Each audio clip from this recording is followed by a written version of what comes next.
230 oil tankers, fully loaded, anchored in the Persian Gulf, with nowhere to go. As of March 2nd, the Strait of Hormuz is closed, again. A ceasefire lasted 2 days. Iran reclosed it in response to Israeli attacks in Lebanon. Oil at $126 a barrel. Gas above $4 a gallon. South Korea's stock market had its worst day in the index's 43-year history. This is the largest disruption to world energy supply since the 1970s. You're listening to Deep Dive. Let's get into it. Today, the 6-mile gap that the global economy depends on.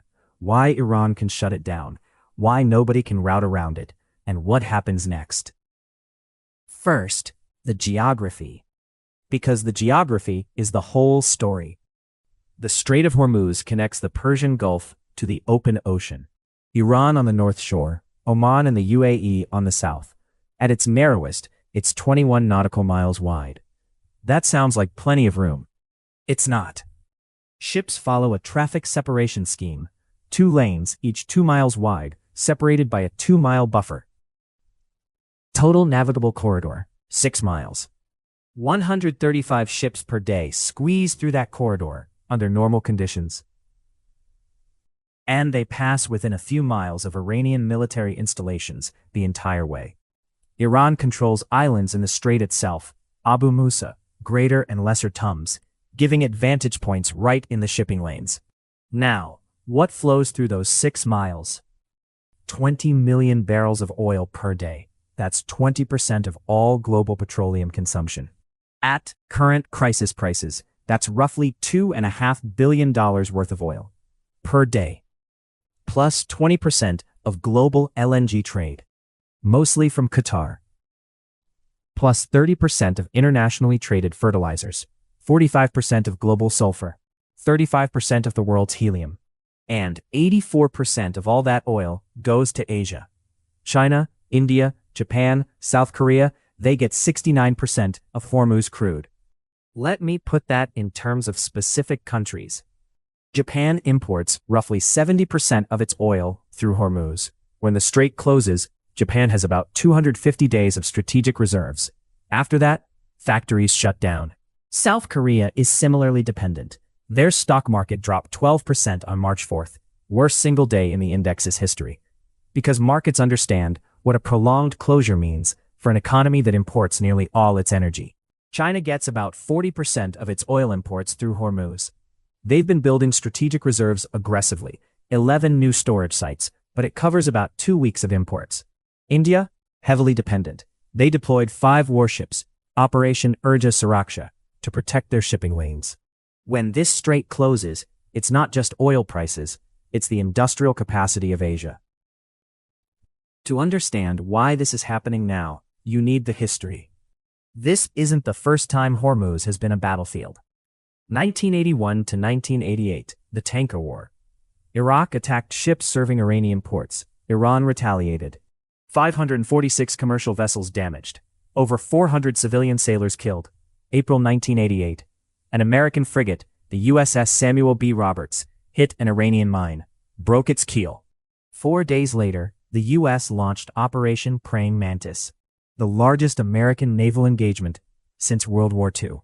Destroyed 2 Iranian oil platforms, sank or disabled multiple warships, shattered Iran's conventional navy. 3 months later, July 3, 1988, the USS Vincennes shot down Iran Air Flight 655, a civilian Airbus on a scheduled route from Tehran to Dubai. 290 people killed, including 66 children. The crew mistook a climbing airliner for a descending fighter jet. Despite their own radar showing it was climbing, the U.S. never formally apologized. The captain was later awarded the Legion of Merit. 3 years later, an admiral admitted on Nightline that the Vincennes had been inside Iranian territorial waters at the time, contradicting earlier Navy statements. The U.S. paid $131.8 million in compensation, but never formally apologized. This event is seared into Iranian national memory. It shapes everything about how Iran views American military presence in the Gulf. When Iran says it doesn't trust the U.S. in the Strait, this is the foundation. Not abstract ideology. A civilian plane shot down over their own waters. Children killed. No apology. And the captain got a medal. Fast forward to 2019. Iran seized the British tanker Stena Impero directly from the shipping lanes, held the ship and 23 crew for 71 days. September 2019, drones and missiles hit Saudi Aramco's Abqaiq facility, knocked out 5.7 million barrels per day. The largest single oil supply disruption in modern history. Oil spiked 20% intraday. But Saudi Arabia repaired the damage in 2 weeks. Prices fell back below pre-attack levels. That attack damaged infrastructure. What's happening now is different. You can repair a refinery. You can't repair a blockade. To understand why this escalated to military strikes, you need the nuclear context. The Iran nuclear deal, the JCPOA, expired on October 18, 2025. 5 rounds of U.S.-Iran talks, mediated by Oman. No deal. The sticking point, the U.S. demanded zero enrichment on Iranian soil. Iran called that a red line. Meanwhile, Iran's nuclear breakout time, the time needed to produce enough material for a weapon, had shrunk to 1 week. Down from over a year under the JCPOA. They had over 400 kilograms of uranium enriched to 60%. Iran's military strategy is built around this strait. They operate 2 separate navies, the regular Iranian Navy, conventional ships and submarines, and the IRGC Navy, asymmetric warfare specialists. The IRGC Navy runs the strait, 20,000 personnel, over 100 small fast attack boats that do 50 to 70 knots. Armed with missiles, torpedoes, and mine-laying capability, they swarm targets in hit-and-run attacks. Shore-based anti-ship missiles line the entire Iranian coastline. Ships are within range for the entire transit, and the mines, roughly 6,000 of them. Mine clearance took 51 days off Kuwait in 1991. That was after the war, with Iraqi-provided maps. Clearing mines in a contested waterway while being shot at. Months. This is why Iran holds the advantage despite having a weaker militaries than the US. You don't need to win a naval war. You need to make transit uneconomical. February 28, 2026. The US and Israel launched airstrikes against Iran. Operation Epic Fury. Iran's supreme leader was killed. Iran began blocking the Strait of Hormuz the same day. March 1st, first merchant vessels attacked. 2 crew killed on a Palau flag tanker. An Indian sailor killed on another. March 2nd, the IRGC officially confirmed the strait was closed. March 4th, Qatar declared force majeure on all LNG exports. March 8th, oil passed $100 a barrel for the first time in 4 years. March 10th, CNN reported Iran actively laying mines in the shipping lanes. Iran has roughly 6,000 naval mines, and they don't need many. This is the part most people don't understand. Iran's strategy isn't military, it's economic. Let me explain how maritime insurance works. Every commercial ship carries insurance, hull and machinery coverage for the physical vessel, and war risk insurance for sailing through dangerous waters. Pre-crisis, war risk insurance for a Gulf transit was about $40,000 per ship, a rounding error on a tanker carrying $100 million of crude. One mine changes everything. After the crisis started, premiums jumped to 0.5% of hull value, then 1%, then 2.5%. For a tanker valued at $120 million, that's $600,000 to $1.2 million per trip. For ships with any connection to the US, UK, or Israel, 5%, $6 million per transit. Some insurers didn't just raise prices, they canceled coverage entirely for the Gulf region. No insurance means no ship sales, period. It's not optional. Banks won't finance the cargo, courts won't accept the vessel, flag states won't certify it. You don't need to sink a tanker to stop it. You need to make it uninsurable. And mine clearance? That takes months, not days. Clearing mines in a contested waterway while Iran's fast boats and coastal missiles are active? The US Navy estimates months. March 11th, the IEA released 400 million barrels from strategic petroleum reserves, the largest coordinated release in history. March 19th, Dubai crude hit $166 a barrel, a record. And then Iran did something nobody expected. March 27th, they selectively reopened the strait. Not for everyone. For China, Russia, India, Pakistan, and a few others. Western allied ships, blocked. And they charged tolls, paid in yuan, reportedly over $1 million per ship. Iran turned the strait from a binary switch, open or closed, into a geopolitical toll booth. That's never been done before. And look at who benefits. China. China gets 40% of its oil imports through Hormuz. Under the toll system, Chinese ships pass through. Western ships don't. China is paying Iran's tolls in yuan, not dollars. That's a direct challenge to dollar-denominated oil markets.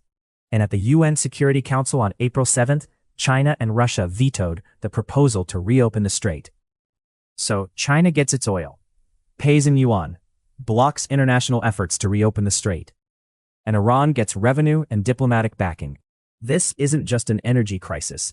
It's a geopolitical realignment playing out through a 6-mile waterway. So, why can't the world just route around it? There are pipelines. The Saudis have the Petro Line, built during the 1980s tanker war for exactly this scenario. 7 million barrels per day capacity, runs from the eastern oil fields to the Red Sea port of Yanbu. The UAE has a pipeline to Fujairah, bypassing the strait, 1.5 million barrels per day. Iraq has the Kirkuk-Ceyhan pipeline to Turkey, about 250,000 barrels per day, actually flowing. Here's a detail I love. The Petro Line was built during the 1980s tanker war, specifically to bypass Hormuz in case it was ever blocked. That's infrastructure foresight on a generational scale. And it's still not enough. Total bypass capacity, roughly 9 million barrels per day. Normal Hormuz throughput, 20 million. The gap is 11 million barrels per day with no pipeline solution. And for LNG, zero bypass capacity. LNG requires specialized liquefaction terminals. You can't pipe it through the desert. Strategic petroleum reserves, the IEA countries hold about 1.8 billion barrels total. At the full 20 million barrel per day shortfall, that's roughly 90 days. But the 400 million barrel release they already did, that covers about 20 days. The math doesn't work. There is no substitute for the Strait of Hormuz. For context, this isn't the only choke point under pressure right now. The Houthis have been attacking ships in Bab el-Mandeb, the strait connecting the Red Sea to the Indian Ocean, since late 2023. Traffic through Bab el-Mandeb dropped below half normal capacity. Ships rerouting around Africa add 10 to 14 days. In March 2026, the IRGC suggested they might ask the Houthis to block Bab el-Mandeb too. Think about what that means geographically. Hormuz is the exit from the Persian Gulf. Bab el-Mandeb is the entrance to the Red Sea, which leads to the Suez Canal. If both close simultaneously, there is no maritime route from the Persian Gulf to Europe or the US East Coast that doesn't go all the way around Africa. That's an extra 30 days of transit, on top of ships that can't load cargo because the Gulf is blocked. The Houthis have already cut Bab el-Mandeb traffic below half since late 2023. They prove they can do it. The only question is whether Iran asks. Hormuz is unique among the world's choke points, highest energy value, controlled by a single state actor, and effectively no bypass for LNG. The ripple effects go far beyond oil prices. European natural gas nearly doubled, from 30 euros per megawatt hour to 60. US gasoline hit $4 a gallon. California exceeded $5. Fertilizer prices surged 40% in 3 weeks. Global urea up 50%. Helium prices doubled. And here's something most people don't realize. 99% of Kuwait and Qatar's drinking water comes from desalination plants, powered by energy that flows through the strait. This isn't just about energy prices. It's about drinking water. 70% of the region's food imports were disrupted by mid-March. Consumer prices spiked 40 to 120%. 90% of Iraq's state budget depends on oil revenue, and 90% of its food is imported through the strait. A prolonged closure doesn't just hurt Iraq's economy, it threatens the state itself, and the disruption reaches places you wouldn't expect. 4,000 flights per day disrupted, 15% of global air traffic passes through Middle East airports. 15,000 cruise ship passengers stranded across 6 vessels. The UN estimated $120 to $194 billion in GDP reduction across Arab nations. Iran's own economy projected to contract 10%. Europe faced the risk of a technical recession if the blockade persisted to summer. One waterway, 6 miles wide, and the entire global economy is feeling it. And even when the Strait reopens, it's not instant. 230 loaded tankers don't just start moving.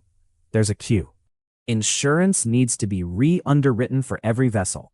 That takes days per ship. Mines need clearing from the lanes, and ports at Fujairah and Yanbu are already congested from rerouted pipeline traffic. A realistic reopening timeline? Weeks to months, not days. So where does this go? The ceasefire is fragile. 230 tankers are still anchored. China and Russia vetoed a UN Security Council proposal to reopen the Strait, citing anti-Iran bias.